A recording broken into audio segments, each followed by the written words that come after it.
پھر سے کھڑے ہونے کی، نہیں تو یہ نیچے ہی جا رہا ہے۔ میں نے آخر میں نے اپنی ساری مشاورت کمپلیٹ کر لی ہے۔ میں انشاءاللہ 17 تاریخ کو ہم ایک ہماری پارٹی کی گیدرنگ ہو رہی ہے بڑی لبرٹی چوک کے اوپر، اور انشاءاللہ لبرٹی چوک میں اپنے خطاب کے اوپر اپنی قوم کو ڈیٹ دوں گا جب ہم 2 اسمبلیز، ہماری جو پختونخوا کی اسمبلی اور ہماری جو پنجاب کی اسمبلی ہے، اس کو ہم ڈیزالو کریں گے، اس میں سے نکل کے ہم الیکشن اناؤنس کروائیں گے۔ اس کے علاوہ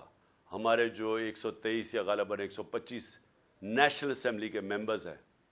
جو ہمارے انہوں نے ابھی تک استعفے قبول نہیں کیے، ہم نیشنل اسمبلی کے اندر جا کے اسپیکر کے سامنے کھڑے ہو کے کہیں گے کہ ہمارے استعفے قبول کرو، تاکہ ہم نیشنل اسمبلی سے بھی ریزائن کریں، اور پھر تقریباً 70% پاکستان کے اندر الیکشن ہوگا۔ قانون آئین یہ کہتا ہے کہ جیسی اسمبلیز ڈیزالو ہوتی ہیں تو اس کے 90 دن کے بعد الیکشن ہوگا۔ تو یہ سمجھ لیں کہ انشاءاللہ 17 تاریخ کو میں ڈیٹ دوں گا، اور اس کے بعد ہمارے 70% پاکستان الیکشن میں چلا جائے گا، الیکشن موڈ میں۔ عقل تو یہ کہتی ہے کہ اگر 70% ملک میں الیکشن ہو رہا ہے تو آپ نیشنل اسمبلی سارے ملک کا ہی الیکشن کروا دیں، لیکن بدقسمتی ہماری یہ ہے کہ ہمارے یہاں مجرم جرائم پیشہ لوگ بیٹھے ہوئے ہیں، ان کو کوئی قوم کی فکر نہیں ہے، ان کی دولت ملک سے باہر پڑی ہوئی ہے، روپیہ گرتا ہے تو ان کی دولت میں اضافہ ہو جاتا ہے کہ ان کے پیسے ڈالر میں پڑے ہوئے ہیں۔ ان کا جینا مرنا پاکستان میں نہیں ہے۔ جب بھی مشکل وقت آئے گا یہ پھر اپنا بوریا بسترا اٹھا کے باہر چلے جائیں گے، جدھر یہ بڑے آرام سے زندگی گزار رہے ہیں۔ ان کا صرف مقصد یہ ہے کہ ان کے کرپشن کیسز معاف ہوں،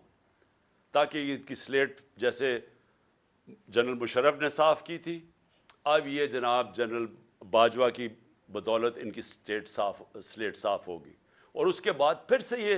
امید لگا کے بیٹھے ہوئے ہیں کہ راؤنڈ 3 آئے گا ان کا ملک کو لوٹنے کے لیے۔ تو اس لیے ان کو کوئی انٹرسٹ نہیں ہے الیکشن کروانے کا، ان کو ڈر لگا ہوا ہے کہ الیکشن کروانا یہ ہار جائیں گے اور پھر سے ان کے کرپشن کیسز سامنے آ جائیں گے۔ اس لیے ان کا انٹرسٹ اور پاکستان کا انٹرسٹ مختلف ہے، اپوزنگ اینڈز کے اوپر ہے۔ قوم کا انٹرسٹ اس وقت یہ ہے کہ ملک میں فوری طور پہ الیکشنز کروائے جائیں، اور انشاءاللہ